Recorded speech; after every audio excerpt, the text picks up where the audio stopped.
Welcome back to Katana TCG. In this week's video, we're going to be looking at an early deck list of Hisuian Lilligant VSTAR.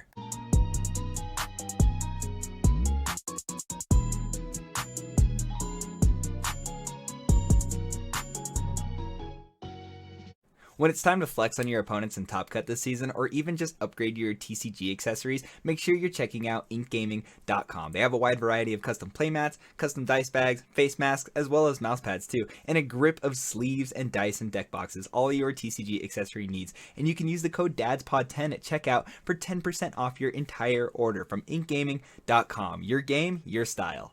So here's a brief overview of what my Hisuian Lilligant VSTAR deck would look like.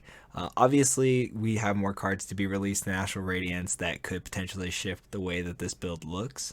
But right now, I think that this is pretty sufficient. I'd be lying if I said I didn't already have the proxies kind of put into order at my local FedEx, and I'm really excited to give this deck a try and kind of go through card by card with you guys and talk about what makes the deck tick and what makes it so exciting to see the future of Pokemon. Hisuian Lilligant V has the attack for no energy that allows you to fill your hand up to 6 cards, which is a really cool starting Pokemon to have, given that you can play out your entire first hand and then draw into more resources just with using your attack for no energy. So you don't even need to utilize an energy to start your Hisuian Lilligant that turn. You can actually just use it as a draw supporter, a lot like the Gormandize Snorlax, which is really useful, and not a lot of V cards other than Zacian from base set has given us that kind of support in terms of draw. And then for 2 grass and 1 colorless, it does 130. 2 retreat cost, weak to fire, 200 HP, which feels bad because that 200 HP level is pretty accessible with the Choice Belt and double turbo energy on top of Arceus, as well as turn 1 Meloetta for 210. So there is a world where you're going to fall behind on prizes, but we do have cards in here that actually help swing that in our favor. Hisuian Lilligant VSTAR, 260 HP grass Pokemon for 2 grass and 1 colorless, does 130 plus, and it deals an additional 100 if you put an energy attached to this Pokemon into your hand, very similar to Rapid Strike and Teleon that we had released in Fusion Strike. Super powerful attack. A lot of the dark attackers that are going to be out to help combat Mew are weak to grass. So a deck like this is going to be able to attack the counter of the counter, and anyone who's played Pokemon knows that Pokemon's a 3-headed beast. So something like this, being able to take that grass slot to swing for the weakness of the weakness is pretty sufficient. Hisuian Lilligant's VSTAR ability, which name is escaping me at this point, allows you to go grab a combination of 5 grass or grass energy or grass Pokemon. So you can grab 2 grass Pokemon and 3 grass energy, 3 grass energy, 2 grass Pokemon, 1 grass energy, 4 grass Pokemon, what have you. It's a combination of 5. You get to use it once per game because it is your VSTAR ability. Relatively powerful. I could see it being useful in specific instances, especially with the new grass support that we're getting in the future. Shaman V and VSTAR were released in Brilliant Stars, and they have very powerful attacks as well as abilities. The Shaman V for 1 grass does Flap for 30, and for 1 grass and colorless, it does Revenge Blast for 60 plus. This attack does 40 more damage for each prize card your opponent has taken. Really cool in combination with things like the Choice Belt as well as the Radiant Halucha that we'll get into. The Shaman V can hit 260 at max potential with 5 prizes taken, 290 with the Choice Belt, and then 320 with Halucha and Choice Belt both attached. So being able to swing that prize trade, hitting for a two prizer into a VMAX, you're actually able to take knockouts at that 320 range, which is pretty substantial given that Shaman is small in terms of power, but gets pretty beefy with combination of Choice Belt and Halucha. Shaman VSTAR, 250 HP. The Revenge Blast deals 120. It's very similar, and then deals an additional 40 damage for each prize card your opponent has taken. So at the max output, you can deal 320 if your opponent has taken 5 prize cards, 350 with Choice Belt, and 380 with Choice Belt and Halucha down, which is pretty busted. It's a substantial amount of damage considering that for 2 energy you're able to clap back and really tilt a game in your favor. And then the VSTAR power is Star Bloom. During your turn you may heal 120 damage from each of your benched grass Pokemon, and we do play a substantial amount of grass Pokemon in this deck, so that could really benefit from that kind of healing, making games last a little bit longer and kind of keeping you in contention and making it very frustrating for your opponent to actually seal the game with things like bench damage and being able to swing into things at face value versus having to swing into them at half damage and stuff like that. Zarude V, for 1 grass, Leap to Leap does 30 into the active and 30-20 your opponent's bench Pokemon. Really, this attack might be used to soften up something, to hit in it for VMAX numbers later in combination with the Lilligant as well as Shaman and Zarude. But that's not the primary focus for this card for me. I like it for the 2 grass and 1 colorless Jungle Rage 120, and if your opponent's active Pokemon is a Pokemon V, this attack does an additional 120 damage. We're going to go back into that fun math that we can kind of jump up into, but that's maximum 240. So Zarude can swing for 240, then 270 with Choice Belt, and then a maximum of 300 with Choice Belt and Hawlucha into a VMAX Pokemon, which if you're poking with Leap to Leap on 2 Pokemon, you're basically setting 2 Pokemon up for a 300 knockout later in the game, which is pretty substantial. Zarude as a 2-prize Pokemon is actually pretty powerful and can benefit from the healing and benefit from being grabbed easily and accelerated too with the grass support that we'll talk about in a little bit here. Bidoof and Bibarel are the cards that I'm going to use as my draw supporter. There are worlds where I would like to use the Shady Dealings and Teleon line, but I don't think placing damage counters and really grabbing individual trainer cards at a time is going to be necessary for a deck that solely functions on having grass energy in play and swinging, for pretty high levels of damage. Bibarel with the Industrious Incisors ability, allowing you to draw up to 5 cards into your hand per turn. Which is really cool. It's stackable, so if you do have 2 Bibarel set up, you can, draw a lot of cards that turn.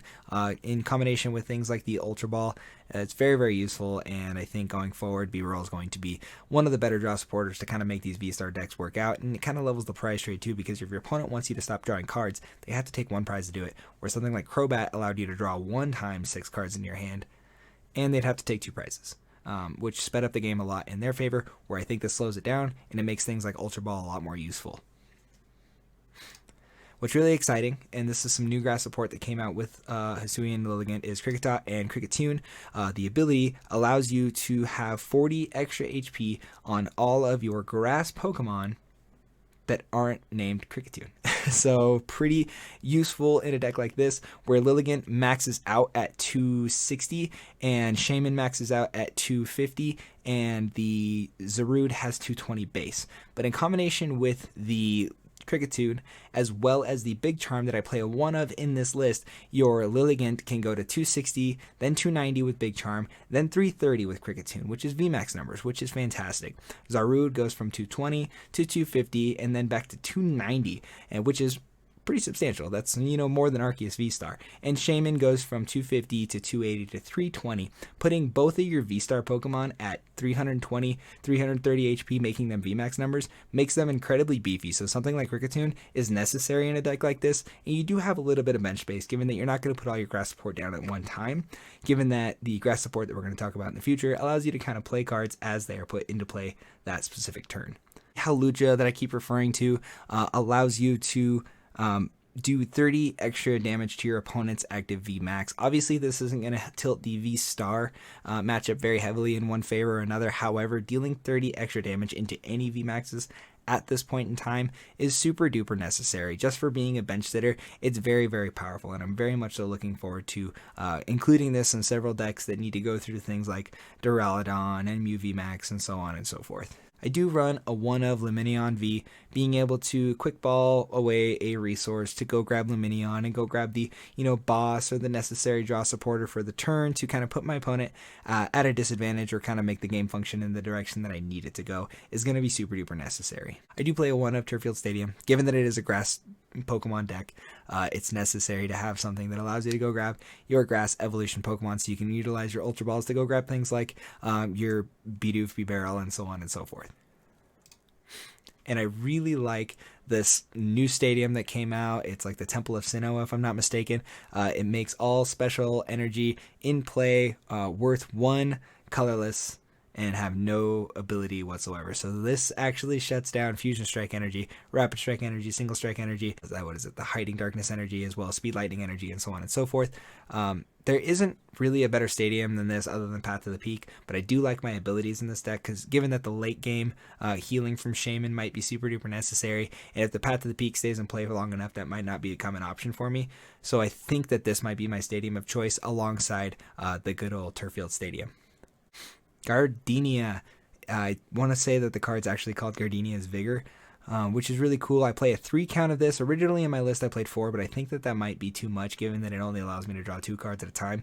In combination with things like B-Barrel, being able to draw 5 with B-Barrel and 2 extra with Gardenia. But the best thing about Gardenia is not being able to draw 2 cards, it's being able to draw 2 cards first, then being able to accelerate 2 grass energy onto a benched Pokemon. So you can trigger Revenge Blast the turn you put down Shaman V, or you can get your Zarude into an attacking state the very turn that you put it in. So I think that Gardenia, being the grass welder, if you will, is going to be super powerful in the future, and I think that it has great synergy with everything going on in this deck. My secondary draw supporter of choice is going to be Marnie. I really like disrupting my opponent's hand while being able to draw into a pretty reasonable hand size, and if I need to Ultra Ball things away, I have things like the Industrious Incisors ability on my good friend B-Barrel to let me get more cards into my hand and kind of keep moving the game forward in the direction that I need for victory. 3 Boss's Orders, 2 seemed okay, 3 seemed better, being able to choose the things you swing into, given that there's so many perks for you swinging into V and V Max,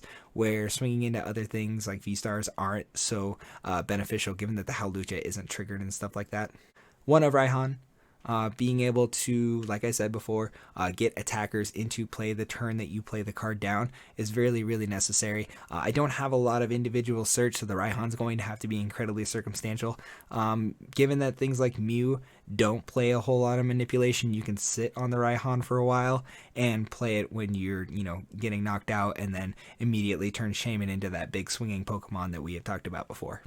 In my very first list, I had 4 Gardenia and no Roxanne, and I think that including the 1 of Roxanne, especially in a deck where I'm forcing my opponent to take either 2 or 1 prizes at a time, is going to put them in a situation where I could really benefit from utilizing something like this, especially with the Temple of Sinnoh being able to deny them special energy as well. Something like this, when they are at 3 or less prizes, you play this out of your hand, your opponent shuffles their hand into their deck and draws 2, you do the same and you draw 6. So it's like a reset stamp, it's kind of like an N, it's very circumstantial, but I think in a deck like this where I'm swinging the prize trade very heavily in my favor, this can put my opponent at a severe disadvantage for sure.